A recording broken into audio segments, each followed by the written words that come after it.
Alors pour le montage de la fermeture à glissière sur la robe Easy, il vous faut une fermeture qui fasse au moins 50 cm.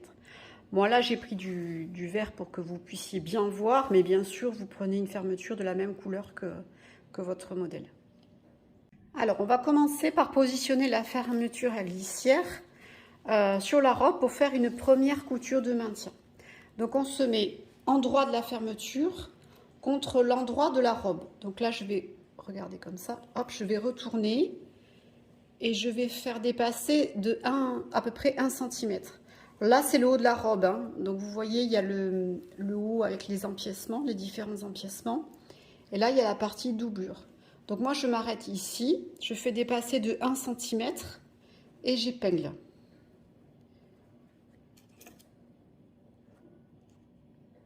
Voilà. Je vais épingler tout le long de cette partie. Hop, déjà les parties les plus difficiles. Je mets la couture vers le haut et j'épingle bien.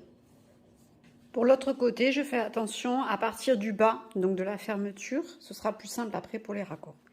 Et pareil, endroit contre endroit, je vais épingler tout le long. Au niveau du raccord de la jupe et du haut, je veille à ce que de l'autre côté, je sois au même niveau.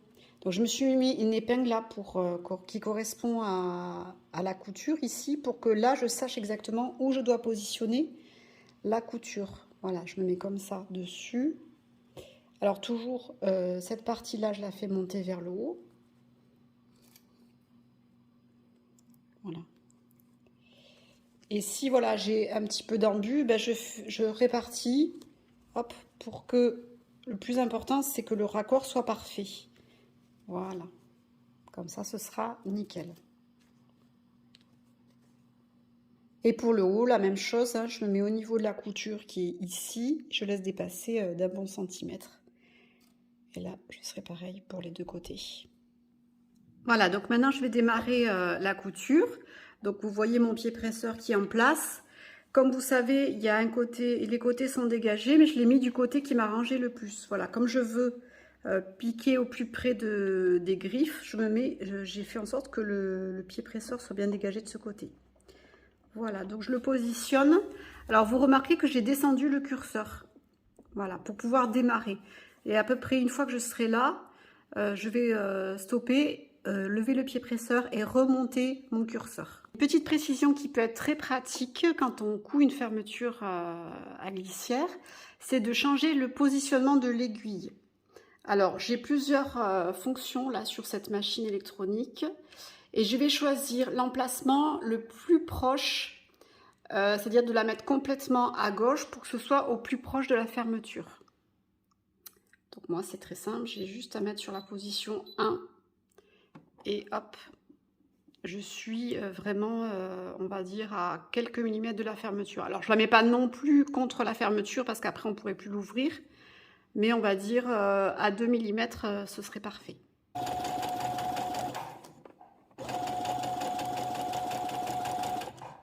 Voilà. Là j'ai bien avancé, je vais en profiter, je vais lever, hop, je remonte un petit peu mon aiguille, je lève mon pied presseur et je vais remonter le curseur.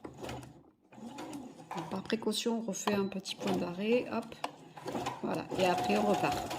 Après on redémarre de la même façon de l'autre côté, donc en partant du bas. Donc pareil, point d'arrêt au démarrage, et on continue. Donc j'ai terminé de piquer ma fermeture de l'autre côté. Donc vous voyez la couture, elle est à l'intérieur. Et ce que j'ai fait, c'est que j'ai rapproché les deux parties, voilà, entre elles, pour qu'elles soient de part et d'autre du milieu de la fermeture. Et maintenant, voilà, je fais attention à cette partie-là parce que c'est vrai qu'il y a des petites fronces. Bon, c'est normal, de toute façon, il y aura des plis, c'est normal, ça fait partie du volant. Maintenant, je vais repasser tout du long.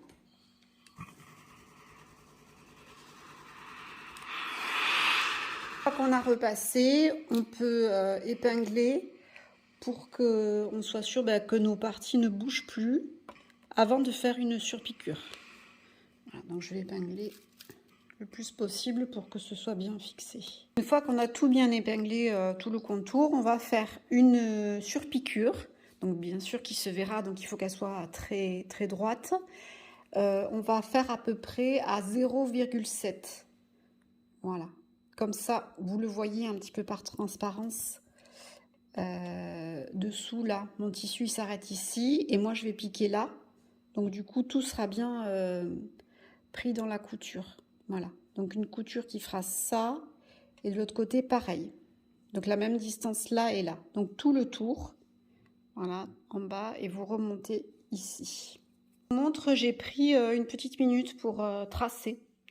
Je trouve que c'est bien de préparer le plus possible le travail pour être sûr de ne pas avoir de mauvaises surprises.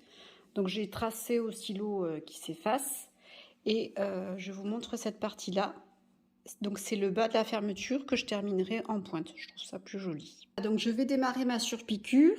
Alors pour ce côté-là, j'ai trouvé ça plus pratique de mettre mon bipresseur de l'autre côté. Et attention, si vous voulez faire ça aussi, de ne pas oublier de déplacer votre aiguille parce qu'elle était complètement sur la gauche. Là, il faut qu'on la remette sur la position du milieu. Donc moi, ma position du milieu, c'est la position 3. Donc je fais bien attention de repositionner mon aiguille avant de démarrer, hein, sinon je vais la casser.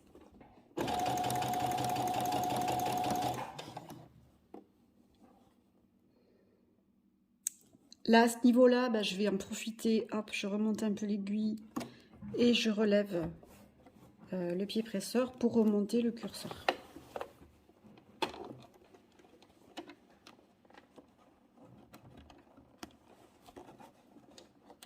Hop, je prends tout doucement et je le remets de l'autre côté. Et je repars. Je vous montre la partie de la pointe. Donc j'arrive comme ça, je vais jusqu'au premier angle.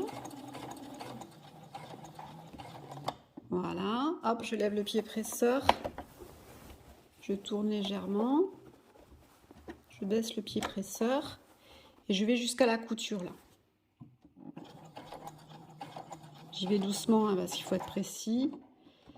Hop, et je finis à la main. Voilà, comme ça pour être sûr d'être au bon endroit. Hop, je lève le pied presseur et je tourne dans l'autre sens.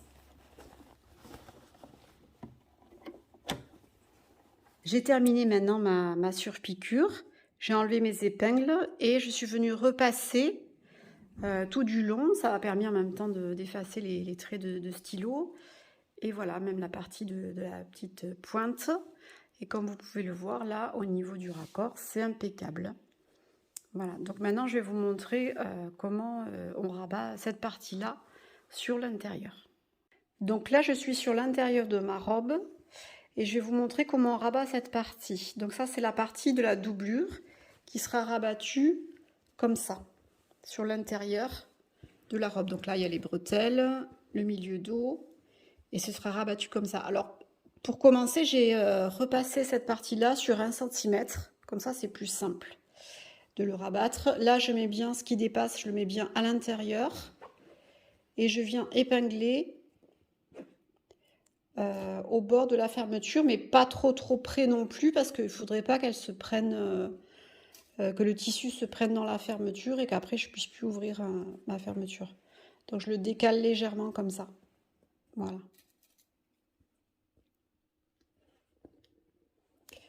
Je vais mettre aussi des épingles ici. Hop.